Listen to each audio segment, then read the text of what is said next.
All right. Hello, everyone. Appreciate everybody joining us. Today, we're going to discuss slaying the compliance Hydra, guide for meeting standards in an evolving ecosystem. And we are happy that you'll be spending the next 45 minutes to an hour with us as we go through this. All right. So a couple of housekeeping things before I get started here. First, in the resources tab, we have supplied a white paper that Rapid7's created with regards to pretty in-depth policy view on compliance frameworks. So take a look at that, especially if you love legal citations, tons of footnotes, fantastic stuff there that was done. The other thing is, and this is kind of a combination of both on this forum, but also just the way that myself and Jeffrey here kind of function. We present this to be a conversation. And so we do definitely want to see questions. So please submit your questions through the Q&A and take advantage of that and do so throughout. So we'll leave a couple minutes at the end for questions. But the best thing I have found, both as a speaker and also a participant in these types of sessions, is when something is real in context, ask the question there so that it's okay to throw it out there. And in fact, if you're asking the question, likely another participant's having the same question. So definitely ask once, ask many. So with that, let me introduce myself, and then I will head over to Jeffrey to introduce himself. So we welcome you. My name is David Muxfield. I am the director of Rapid7's Trust and Security Governance team. A little bit about myself. And so I've joined Rapid7 about a year ago. And before that, I worked for 20 plus years in the financial services industry here in the United States.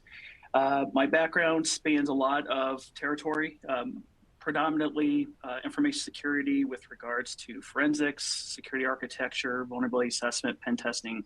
And then I transitioned from that into compliance and ethics, the big capital G governance that I like to refer to, and privacy.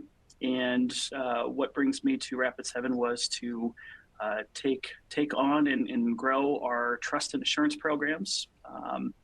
And so that is a little bit about myself. I will hand it over to Jeffrey to introduce himself. Awesome. Thanks, man. So my name is Jeffrey Gardner, and I am the practice advisor for our detection and response wing of the house here at Rapid7. Much like David, prior to coming to Rapid7 about 3 years ago, I was a former CISO, worked my way up from the help desk all the way up to Olympus, as I like to call it. Similarly focused on offensive security, incident response, program development, heavy into offensive security. So teaching adversary emulation tactics, all that fun stuff. But kind of every position I've had has always been in some kind of, apart from startups, some kind of regulated industry or those in which could benefit from a compliance framework. A little too loosey-goosey for me, but came to Rapid7 because CISO, same, the same topics, same things at every company. So this is a way to go from one to many and really kind of raise the state of the bar for everyone. So people don't have to make the same mistakes either myself or David made coming up through the ranks. Yep. And what you'll see is we're both in the same virtual room. We can virtually high-five each other. And so that is a definite design strategy that Jeffrey and I made. So the house is mirrored, right. So like we're out on the opposite sides of the house. It works. That's right. So as we grow through this, so Jeffrey's going to cover moderation. So here's the cool thing about this is typically you have one speaker. It's cool to me. Your mileage may vary at the end of this, but what we try to do is give ourselves an opportunity to inject a bunch of different background and experiences, right? Because this is meant to be a conversation. It's meant to be an opportunity to share experiences and to give some guidance. So Jeffrey's going to cover moderation of the Q&A. And the beauty of that is he can raise a question up to me as I'm speaking through the material, or he can answer it directly. And then also he'll put material out there if I hit on a topic and he's like, hey, there's this really cool industry guidance or some document that I have found great success with. He'll throw that out there too. So very, very as interactive as we can make this without being on a different social media platform. All right, so with that, buckle in. We're going to talk about some compliance stuff. So, quick agenda run through. I am fond of saying organizing the chaos because the whole premise of this talk is around there's just a lot to choose from, a lot to take on, a lot to try to get right. And one of the elements I have found great success with in previous speaking engagements is helping participants find some sanity and organize the chaos. So we're going to do that in a couple of ways. We're going to understand, we're going to do this journey together. So I'll present this as we're all in the same strategy session trying to figure out how we're going to do this. So we're going to understand our needs and the available compliance frameworks that we have. And then we're going to determine our target and move forth. We're going to operationalize all the things. So the benefit is not just saying that you do it, but to actually put into practice. That's a pretty important part, especially if you're looking to be audited against the framework. And then finally, maximizing efficacy for fun and profit. This is generally where people are like head tilt, like you're talking about compliance stuff. I don't know how that's fun. But if we do it right, it should be less of a pain and chore and more of an embedded process, which is the fun part, right? It's coming out, outpacing the challenges that we face. It's right for a Welcome to Thunderdome. Right for Welcome to Thunderdome, Mike. It was right there. That's right. Welcome to it. But in this case, all of us enter and all of us hopefully leave. So no one person left behind. Alrighty. So we're going to start this by taking some assumptions, right? So hang in there with me. We're all one together, right? So for the purposes of today, let's assume that we represent a small to medium-sized organization. We're being tasked to implement a compliance framework. And the beauty of this is the leadership team could be the board or like just do something framework-ish. I don't know. That's what we're told. That's what our peer groups are telling us. That's what our industry committees are telling us in the councils. Just do framework. So we're charged with that nebulous topic to figure out. And so when we kind of look around the room with each other, right, because we're all together in this, we recognize we are greenfield. So great, this is going to be a net new situation for us. We're going to dive into it, but we don't have budget or staff, and we're essentially running on rainbows and unicorns. And so, on a hope and a wish, we will someday achieve this nebulous task. And so, this is an important bedrock to establish here because more times than not, in the groups I've worked with, partnered with, consulted with, this is typically where everyone finds themselves at one point or another. All right, the point is not to despair, right? So I'm going to use the phrase being scrappy, interchange that with grit, ingenuity, tenacity.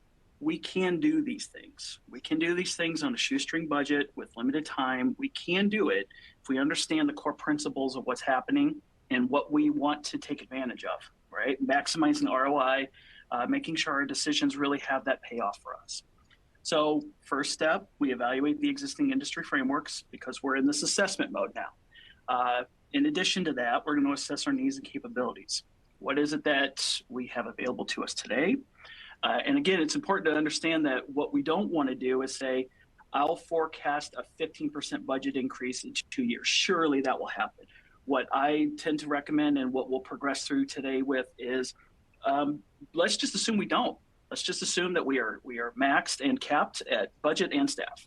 So what do we have available to us to work with today and make it happen? And finally, we're going to talk about how to develop and pursue an implementation plan. All right. Okay, so a couple of considerations. These both vary in breadth and depth depending on where you are and kind of what you know about your environment. So we'll just kind of talk through each one of these because each one of these are critically important to help us narrow the focus. So unfortunately, I used to say a lot, let's not boil the ocean. It got taken upon by other entities to push that to the ground and by overuse. But I do think the sentiment is appropriate here. There are different ways to describe success when we're talking about compliance frameworks. There are different elements of our path and our iteration and our roadmaps. So the best thing for us to do is just kind of take that deep breath and say, all right, work the problem one step at a time. What's important for me to know? So for considerations, first things first, the regulatory environment. If we know that we're heavily regulated or even lightly regulated, if there is such a discrepancy between the two definitions there. Regardless, if you're in a regulated environment, some of this decision will be made for you. And that is what we call table stakes. And so your barrier for entry is the fact that a regulated entity is going to tell you you will align to this publication or this framework or this legal guidance, whatever the case may be. So that would be your first step to not waste effort. Second, are we domestic or global or both?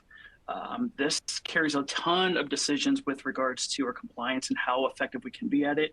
If we need to understand where's data going to be, kind of leading into the third point here, but where's our data going to be? Are we traversing points between the US and Europe or vice versa? So these are things that we'll want to understand about our environment and about what, this is where understanding the roadmap of the organization. If the organization's small to mid, like we've given our example to be, what's our growth? Or do we plan to open up an office in Singapore in the next 5 to 10 years? Those things matter. And so we just want to kind of have that in front as kind of our guidance. I would say probably one of the more important elements and the hardest thing that I have found for others who have some immaturity in their organization is understanding their data types. So data is, and we'll talk about this more later, data is the component that throws things in disarray the quickest. Because if you think about what the whole end game here for us is, to have a set of standards and controls that are meant to do something effective. And in this case, it's meant to reduce risk, right? Compliance is there to do some level of risk reduction. It could be operational risk, it could be legal risk, regulatory risk, whatever risk category we want to apply. These controls do not exist in a vacuum. They exist for a reason, and we pay for them, and we manage the maintenance for a reason. So data types, it's important to have a frame of reference. Are we originating data? Are we processing data? Are we traversing data through our environment for downstream processing? Are we storing data? Or is it a combination of all three? And so in this situation, what we want to do is just kind of plot out what our data types are. Would be fantastic to plot what type of transactional nature we're engaging them in. And we also want to get into specificity. So the difference between health data and let's say PCI related data or privacy protected information.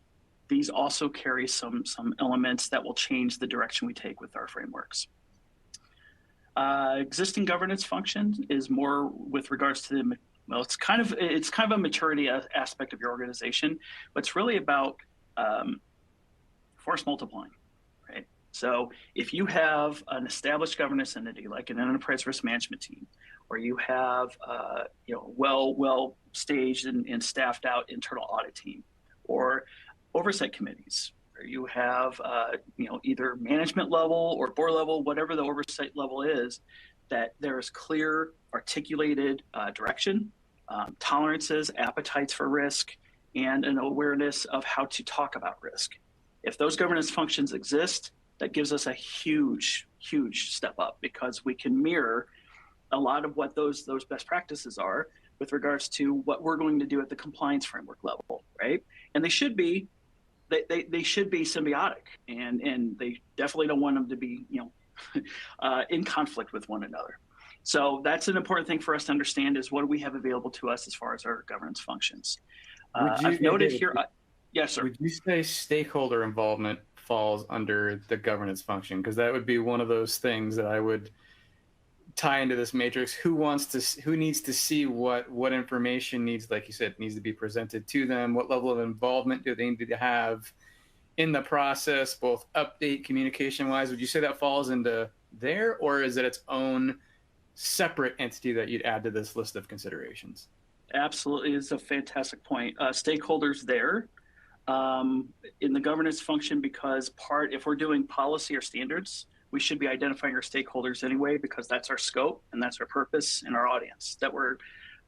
If we're taking this from the perspective of we're going to be enforcing these compliance frameworks, they're the ones we're going to be interacting with, either in the, hey, I have some bad news, you're not in alignment, or I need your input and requirements so we can make sure that we're mirroring this together. So I would say stakeholders, definitely in the governance function. I also think stakeholders could also exist, Jeffrey, in the IT resources piece too, because that's where you're going to, so this is where we bridge corporate governance and compliance, so are the back office, into technology. And this is where we're going, obviously we're embedding a security construct here because it's where we come from. But the IT resources piece is huge because they have their own agency as an operations management level. Those of you who are attending, if you're familiar at all with three lines of defense, getting into COSO frameworks here, operations still has some agency over the decisions they make. And so, for instance, the architecture, the technology stack that they're choosing to support, the resources that they have committed in their roadmap. So that's another place where stakeholders could live. And this is a situation where I love the call out here for stakeholders. This is where we go and start to become partners. What I will say here now, we don't want to come at this from a hierarchical, you will do this thing. It's embedded, right? Obviously, if we have policies beget standards, beget procedures, we do expect adherence. That's the whole point of the compliance piece. But what we don't want to do is come in at this and say, I have no consideration to your pragmatic business reality. I'm going to slam this thing into your face, and everybody's going to subvert it anyway. So we'll talk about where this starts to bubble up in terms of true security risk later. But again, really good call out with the stakeholder. It's get it in early and identify these relationships in the engagements there. And then finally, we'll just talk about organizational maturity. I said that we would be greenfield in our example, and that could be true, right? So if we're a newly functioned governance team or a newly functioned compliance team or a security assurance team, there could be other maturity within the organization. So they kind of coexist with the governance functions, right? It's like, do we actually understand when we say risk? Do we know what that means? If we talk about threat, do we know what that means? We start breaking down the factors of these things. Do we know what that means? So, all right. I'm going to try to pause to give some space, but also not so I'm lecturing just flat out here, because I can be brief or verbose. It depends on the day.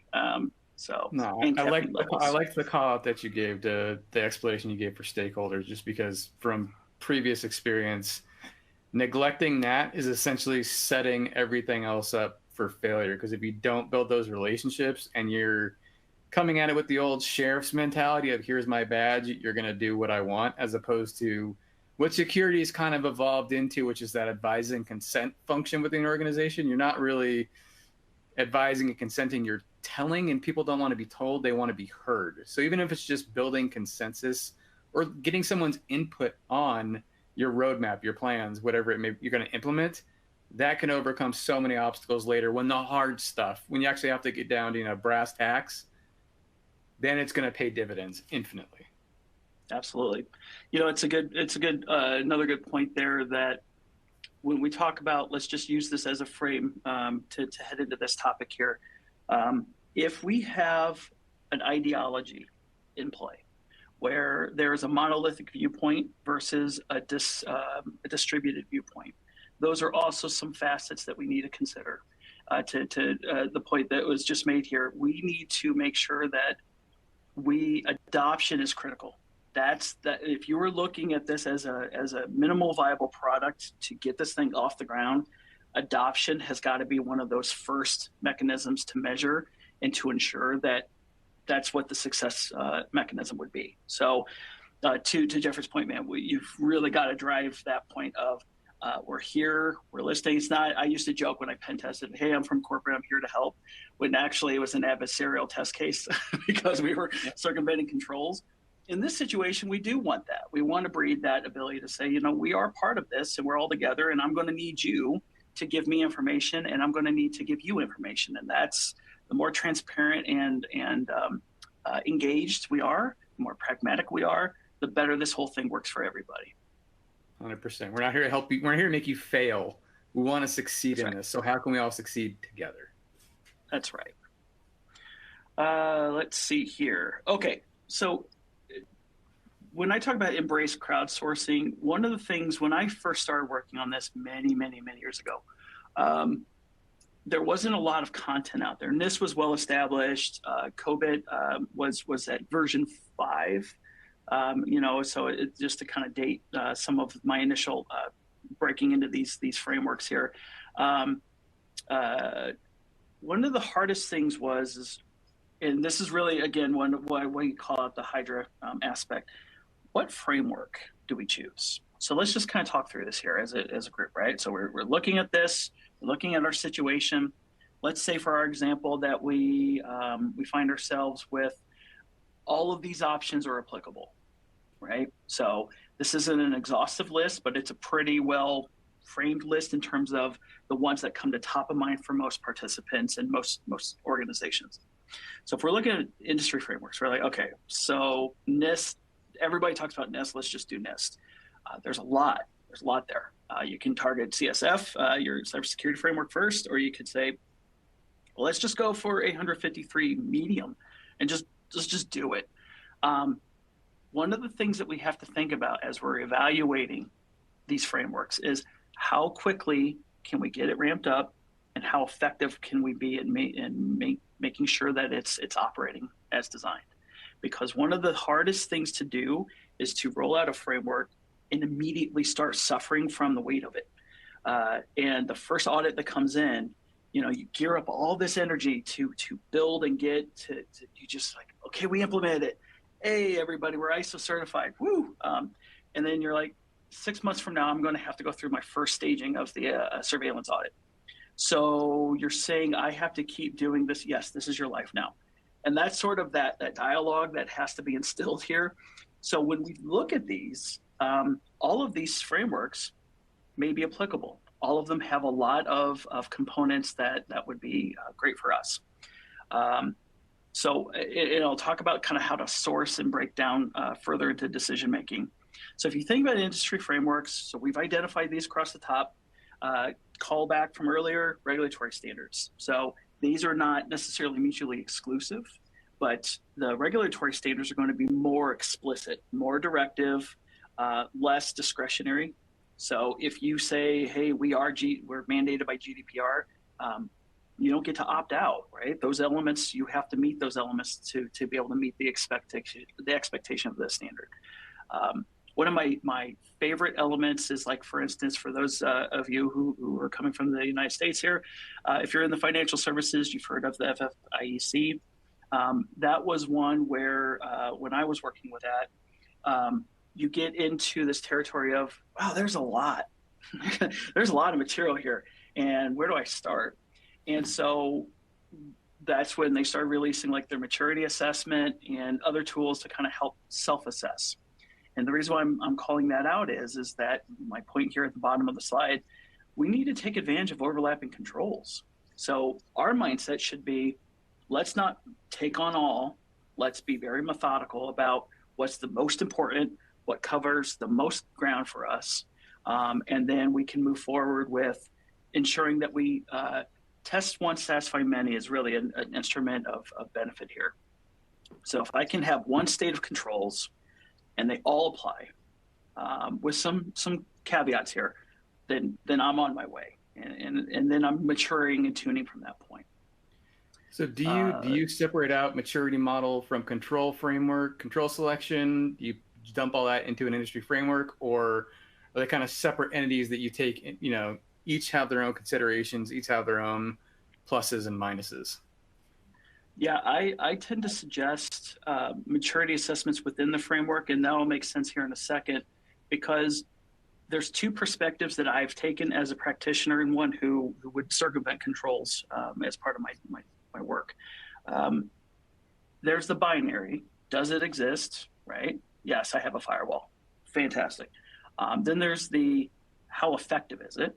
And if I say, great, but you've got like 15 exceptions and you've made rules to accommodate all those exceptions and you've essentially Swiss cheesed the firewall, it's a glorified router.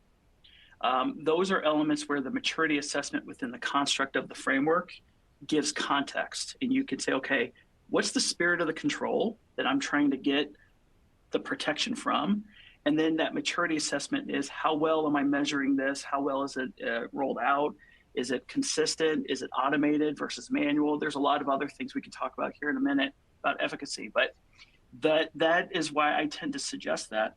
To Jeffrey's point, you can also do other maturity assessments just in terms of readiness evaluations. Where are we today, right? And so I don't think there's an assessment, a self-assessment that's bad in terms of, just having an objective evaluation of your current state. There's always goodness with self-reflection and to say, let's be honest, we're kind of crap at this. That's okay, as long as you understand that that's your motivation and your catalyst to get into more of those higher maturity levels elements. Perfect. All righty, keep going. All right, so for our example, let's say that we have selected the three that I've highlighted here. And I'll give my reasoning to this. This isn't like a straight ahead endorsement, but it is one that I would strongly encourage for consideration if you're finding yourself in your own respective organization. You're facing the same situation where you're like, I don't know where to start, truly. And I don't know what my skill sets are. I don't know what my staffings are. What I tend to recommend is you can get so much coverage with CIS and COBIT being paired, because what it does is when you apply it, and I'll talk about this a little bit more in detail here in a second, when you apply the two together, you will find yourself looking at CIS covering a ton of ground in your security control domains, and COBIT sitting on top of that, providing you additional elements of coverage for governance, process management, things that drive your operational efficacy. And you really need both to be effective. And that should get you about 190 controls, right? And it may sound like a lot, but if you were to adopt the unified control framework, you'd be looking at thousands and thousands of controls, which I don't encourage on day one. If you're like fully robust, you have tons of staff and you've been doing this for years, tackling something like UCF is fantastic. But for now, we're scrappy. We're only going to do what we need to do to show what we have in front of us. So here's where the overlap really works. And I'll talk about FAIR in a minute, but there's some specific nuance and the stuff I love to geek out about, which I don't want to conflate here, but just keep that in mind. So if we're just going straight ahead, frameworks to get us to the best position of security and compliance marrying and protecting the organization. CIS is relatively prescriptive. It's pretty, you have freedom in agency, and this is going back to that call out earlier about IT, for instance, needing some agency to say, we don't want to take that tool, that particular solution, we want this solution. Cool. All we ask in the control stack is for you to be able to describe how you're actually meeting the spirit of the control in the first place. What product you use, what solution you use is indifferent to the framework. Matters to us as practitioners, yes, but to the framework, it's agnostic, right? It's just there to say, if you have locks on your front door and I can just bump it out with a little bit of a brute force, it's not an effective lock, right? It is a lock. Yes, it's binary, it's there, but it's not effective. So CIS, I recommend because it's accessible, it's vetted, it covers a ton of ground, and you have 3 different control implementation groups. So it gives you some guidance on implementation group 3 being if you're heavily regulated, if you have high demands of your control state, or implementation group 1, you're relatively small. Maybe you don't need all of these controls. So it's pragmatic and it's really accessible. Informed by industry, which is what I would encourage anyone in this process to consider. It's like rolling your own crypto.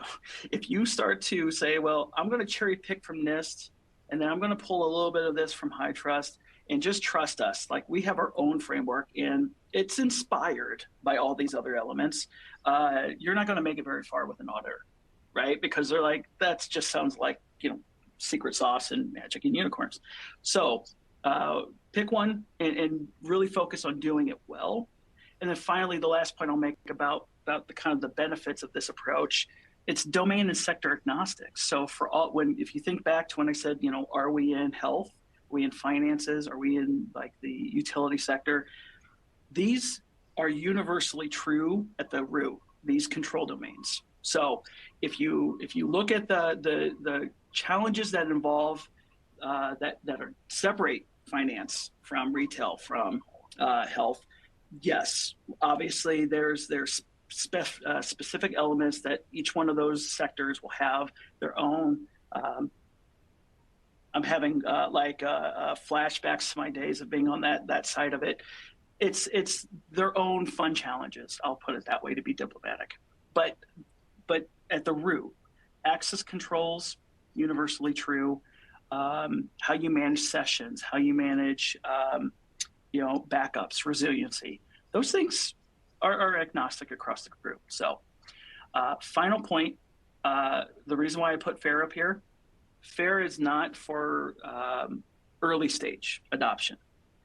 FAIR is more about quantitative risk versus qualitative risk assessment.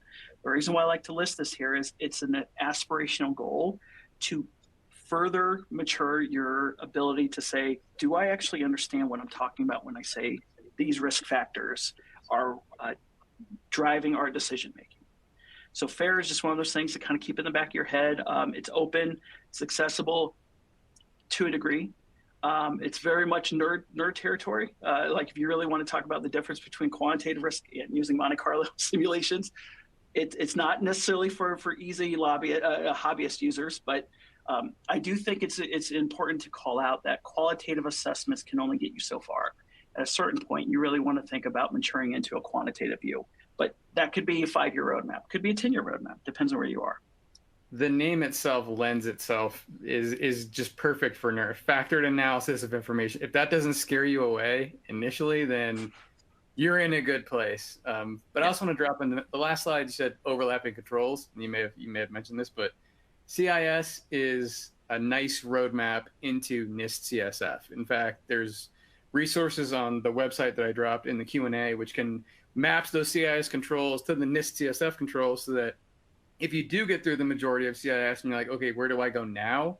It's not like you're jumping into NIST with 240 plus control objectives. You've already hit, over 100 of them. It's not like, where do I go? How do I start? You've already got the basics down. And then like David has said, you can go through and pick and choose those from NIST CSF, which are most applicable to you. Like trying to hit, I don't know if you mentioned about trying to hit all of a framework, you're probably not gonna ever get to 100% of CIS or NIST, because there will always be some kind of operational, it won't work. So don't take that as a sign of failure. Do what you can and do what you can well. Yep, and that's a fantastic call. The CIS does map to ISO as well, as far as the annex controls. So again, that's that overlapping coverage. Something Jeffrey just said was a good call out too. It's when you're staring kind of down the road and you're like, okay, where do I want to go and how much more revenue do I want to put into this thing?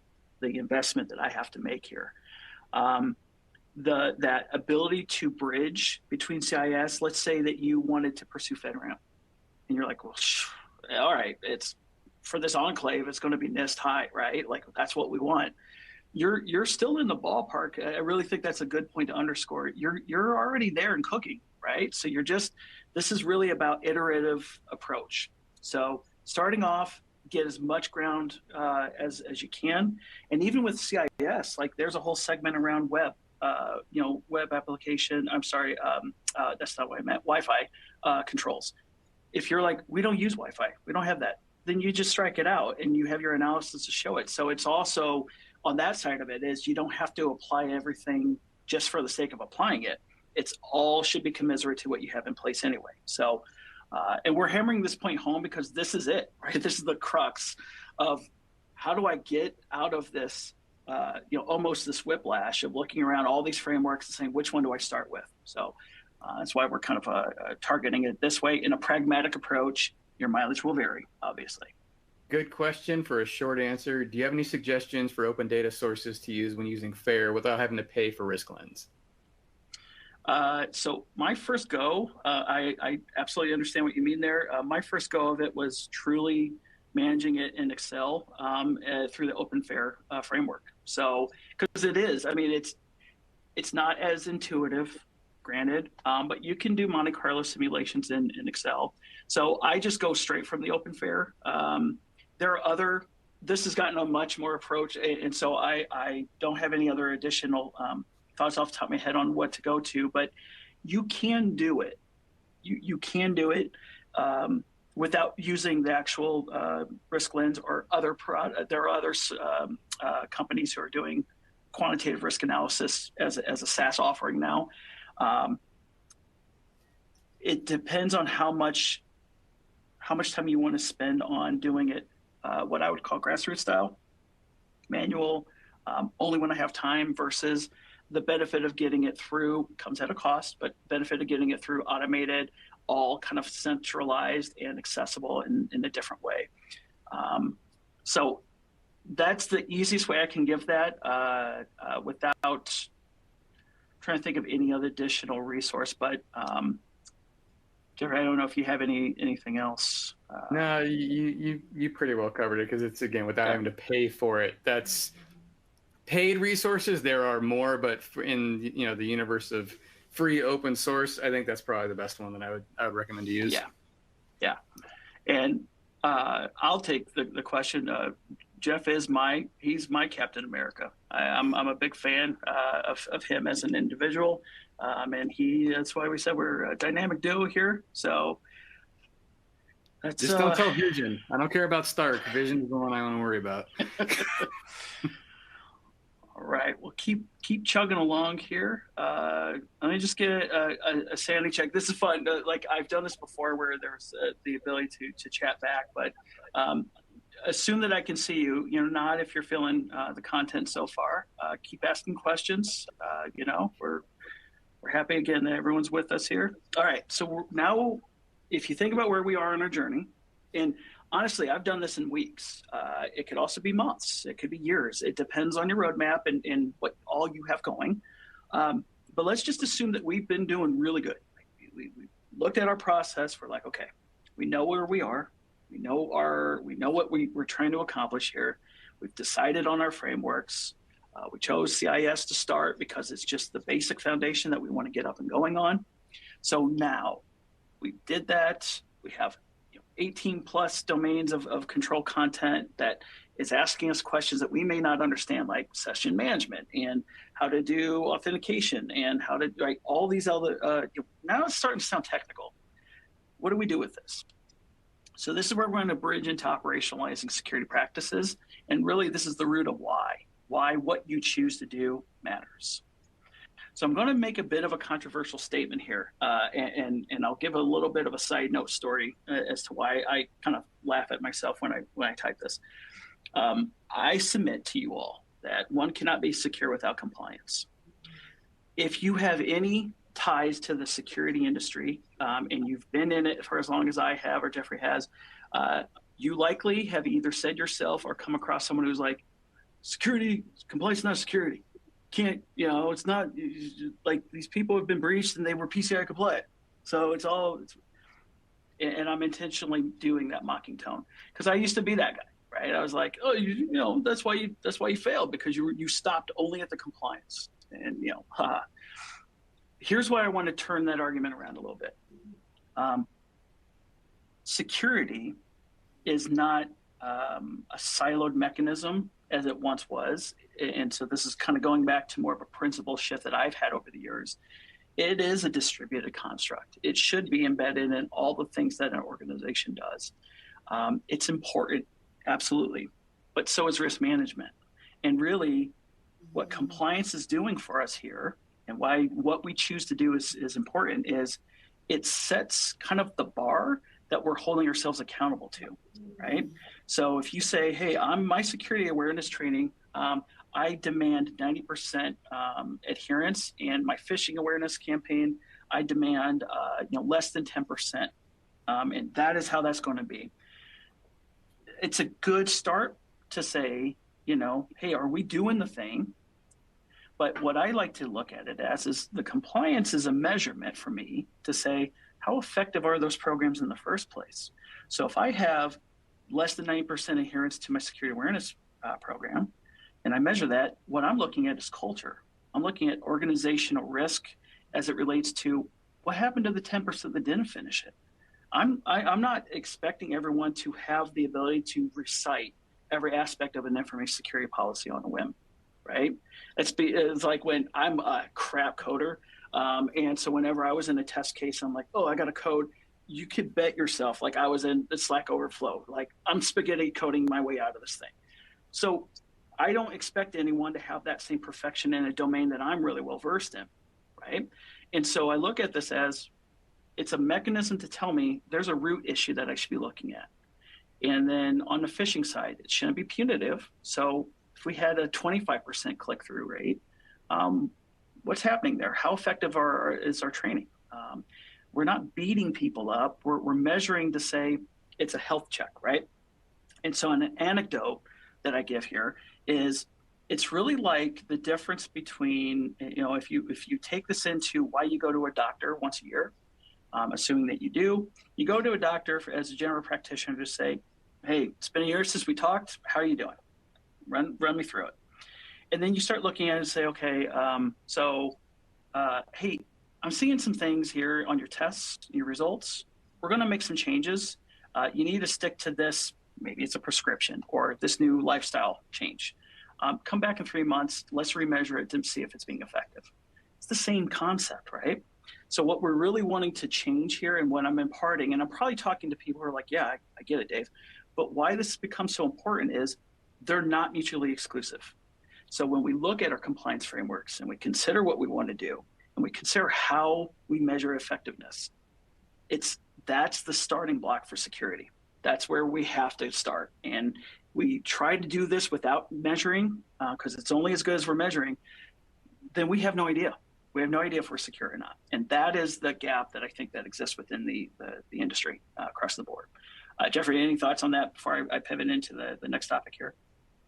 Yeah, I mean, I appreciated the mocking voice, first of all. It was very good. I actually know someone who almost has that exact voice. But it just goes back to the adage, and it's somewhat true, somewhat false. If it can't be measured, it doesn't exist. And it's a good starting point to start measuring your program. Because like you said, if you just come in and you kind of, smush things together, with like a bunch of Lego blocks and Play-Doh, and you try and go to an auditor, or you try and pass any assessments, you don't really know how effective the controls you're implementing have been, or if you're on the right path. This gives you a roadmap to at least have some kind of success. Like it's putting you on the right path. Now, depending on your control selection, efficacy, stakeholder involvement, all that, that'll dictate overall success. But in general, this is kind of like the guardrails of what you should operate in. It's like and again, it's all about risk. Like this is the most risk-averse approach to approaching security in general.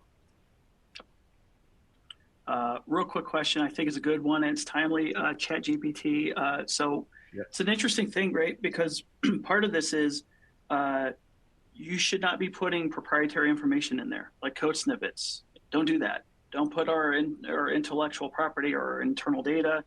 Don't do that. But you may have a partner team that's like, we're generating leads with it, though.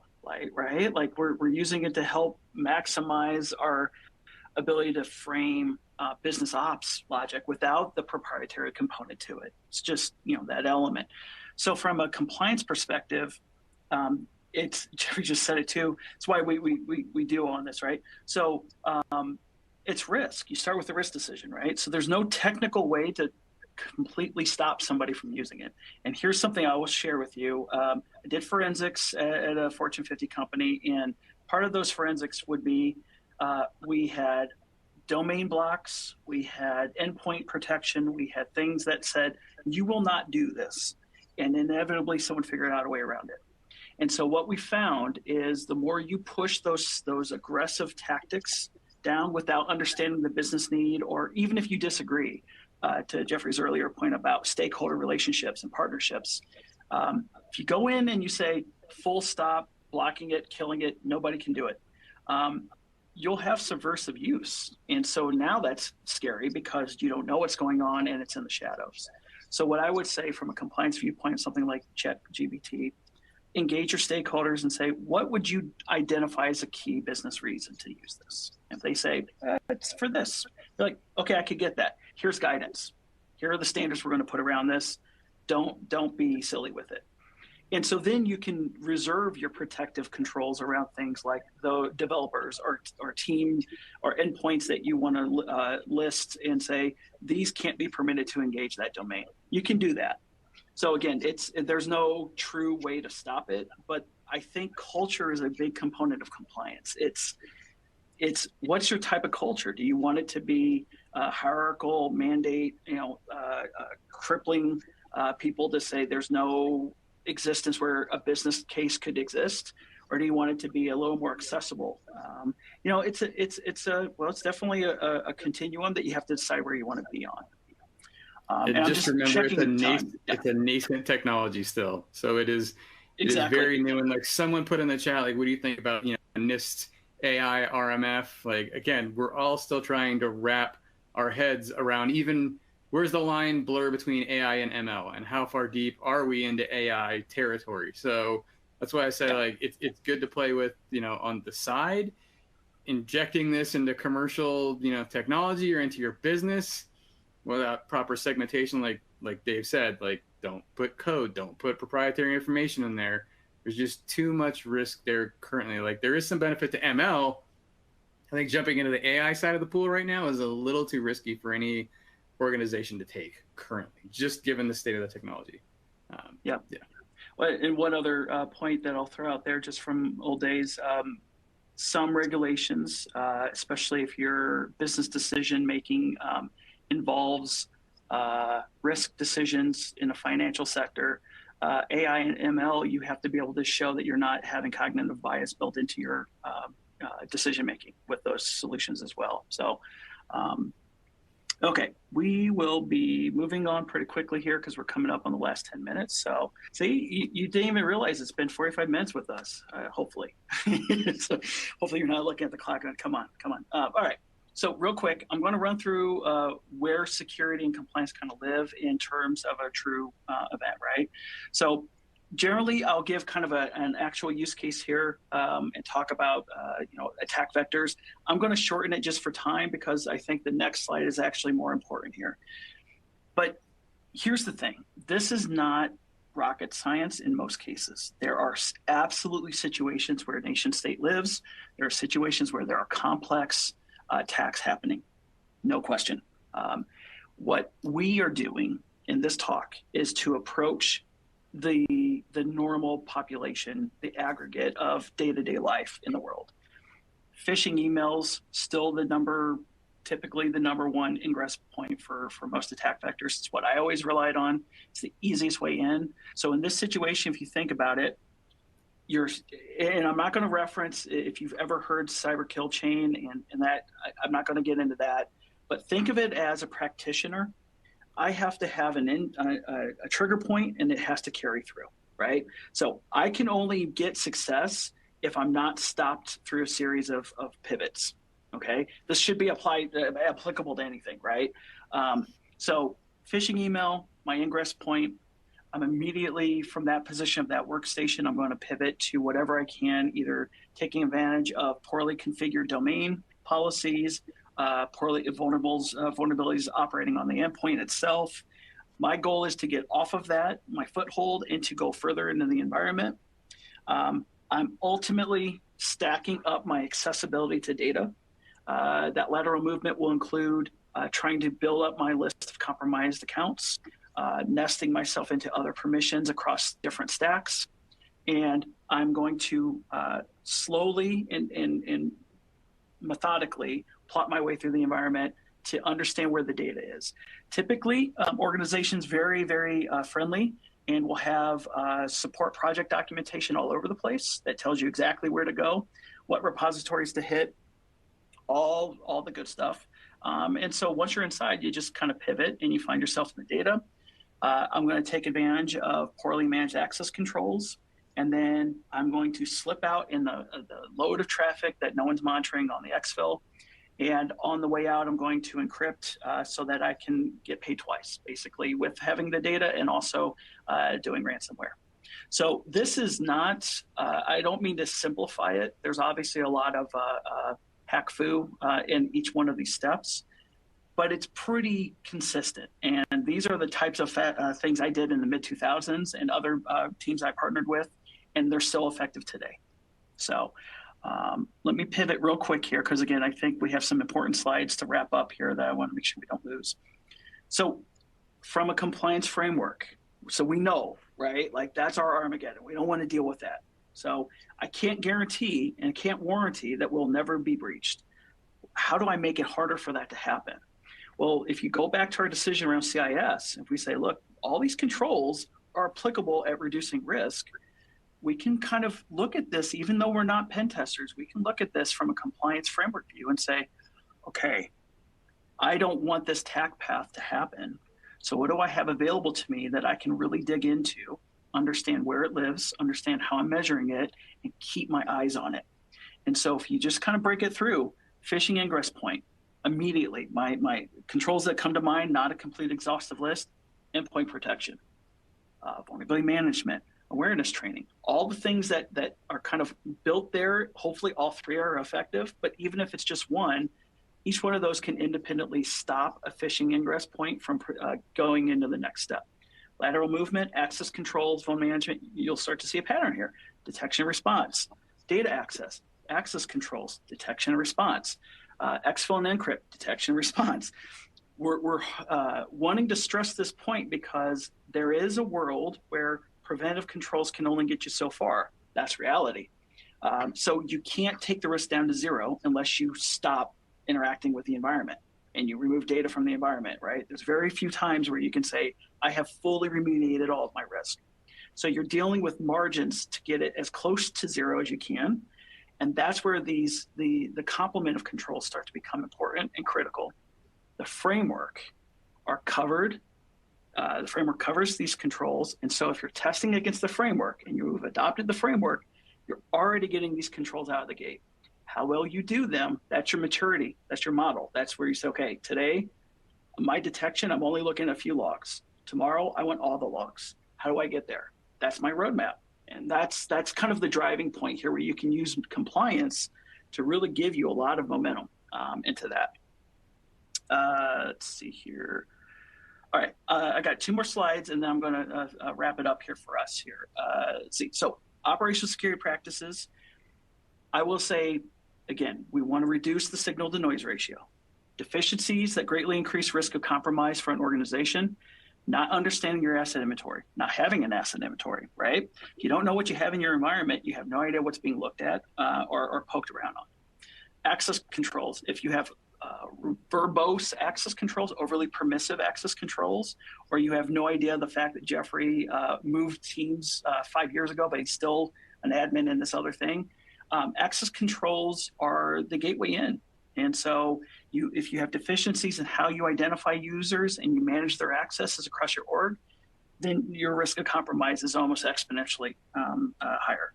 And then finally, visibility. So our point about detection response, you need to understand your vulnerabilities. That's a part of visibility. You need to understand your asset inventory and your users. That's part of your visibility.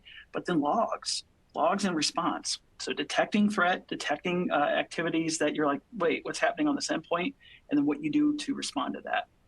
Finally, on the compliance frameworks, continuous control assessment. You can't once and done this thing.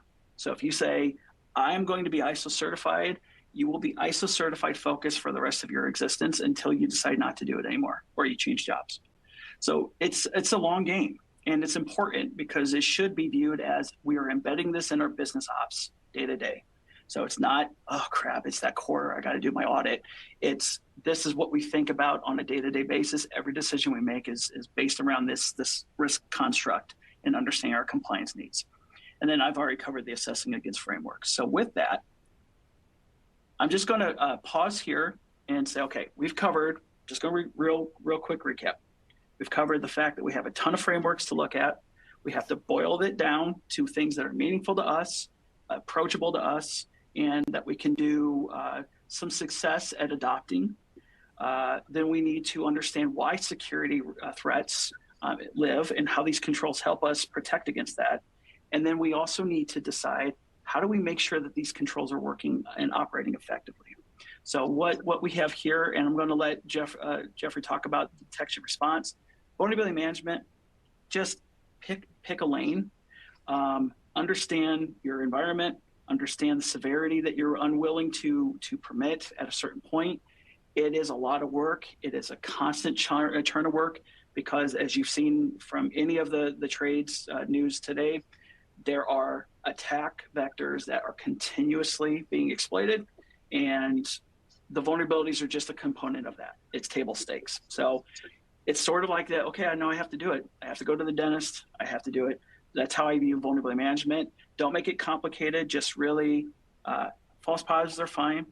Work the process. Know what your environment is, and then have a plan to patch accordingly or address accordingly through compensating controls. With that, let me hand over to Jeffrey to cover kind of like how detection response can be actually maximized in that way as well. Yeah, I mean, detection and response is one of the hardest things to do because of the various ways people approach it. So there's PDR, prevent, detect, and respond. Most people place an inordinate amount of focus on prevention, and prevention is good. It's always the end goal. But if you take one of the 3 axioms of security monitoring into place, which is prevention will always fail at some point against a determined attacker, then you look at detection is a must. If you can't detect, then you can't prevent and you can't respond. So focus on detection and also take stock of your capabilities and be realistic about it.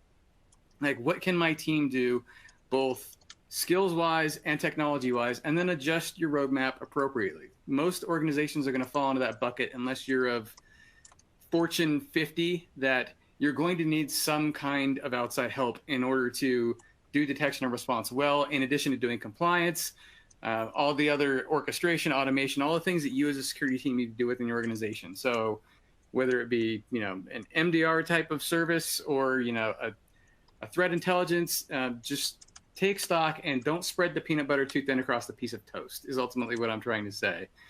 Map your risks to your controls, figure out what those risks actually are, and then address the highest ones. Because there's always going to be risk in your environment, but it's that business decision, like David said in the beginning, stakeholder involvement, making those relationships actually happen, that you and the business can arrive at a conclusion where, you might not be able to mitigate all the risks in your environment or prevent them all, but at least have detective controls in place to know that they're there. So I'd focus on that above all, like detection and response above all. Prevention is great, but if you can't detect, everything else just kind of falls to the wayside. Yep. Great. One question in here, how do you avoid the state of constant audit? You don't. If you're in, yeah, you really don't. So if you say I'm going to do SOC 2, if you say I'm going to do ISO, it's sort of kind of set in motion that way. If you're just rolling NIST or CIS, you do have some control over that. So that's more of an internalization of that. So you really just got to make an effective choice on. That's why I keep saying, and I don't mean to be tongue in cheek about it. It's like it's table stakes. It's part of your constant state. So just be mindful of that some of that's out of your control. All right. So is there any other questions here that we can get in the next minute? I mean, that's it. The one with the compliance framework documentation lives. I see that was already answered that. Yeah, that one's. Again, there's numbers of solutions out there, but again, ideas to make it available, promote it to everyone in the organization. I've seen it hosted on the internal company, intranet, SharePoint, wherever it may be. But having that be a part of your security awareness training, above and beyond just having it be a link to your, your policy documents and an attestation which says, please click here if you've signed and read this. That goes back to creating appropriate policies and compliance frameworks. Like, if they're so complicated that people don't want to read them and they can't follow them, then you need to go back and assess the policies and how you're actually addressing compliance, because it really should be simple. Like, it shouldn't have to be a 5,000 page manifesto in order to meet your compliance needs. Unless you're paid by the word. And then, have at it. All right. Well, that's going to end it for us. Jeffrey and I are both available through LinkedIn and where other, I guess that's the easiest way to frame that. Thank you for participating. Thank you for signing up to give us an hour of your time. We hope this was helpful. This, I believe, will be recorded and made available. And look out for us. We'll likely have more content coming in the future. But again, hope you have a great day and good luck on your travels. Thank you, everybody.